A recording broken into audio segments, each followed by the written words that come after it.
Hello everyone, কেমন আছো সবাই? আজ অনেকটা দিন পরই আমি মিনি ব্লগটা করছি। মন্দারমণি থেকে আসার পরে সেরকমভাবে আর কোনো ভিডিওই করিনি। মাঝখানে তো জামাই ষষ্ঠীও হয়েছিল, সেটারও আমি কোনো ব্লগ বা মিনি ব্লগ করিনি।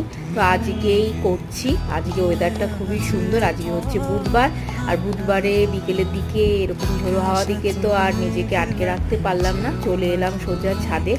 অনেক দিন পরেই ছাদে এসেছি। ছাদে খুব একটা আমার আসা হয় না, তো এখানে ওয়েদারটা দেখে তো খুবই ভালো লাগছিল। তারপরে সন্ধেবেলার দিকে একটু বেরিয়েছিলাম। আজকে সন্ধেবেলা বেরোতে বেশ ভালোই লাগছিল, কারণ সেরকম খুব একটা গরম ছিল না, বৃষ্টি হয়নি ঠিকই, কিন্তু ওয়েদারটা খুবই ঠান্ডা ঠান্ডা হয়ে গিয়েছিল। নিশ্চয়ই অন্য কোনো জায়গায় বৃষ্টি হয়েছে। তারপরে কিছু টুকটাক কয়েকটা কাজ ছিল, তো সেইগুলো কমপ্লিট করে চলে এলাম বাড়িতে। বাড়িতে এসে করেছিলাম মাটন। আজকে এত ভালো ওয়েদার ছিল, আর রাত্রে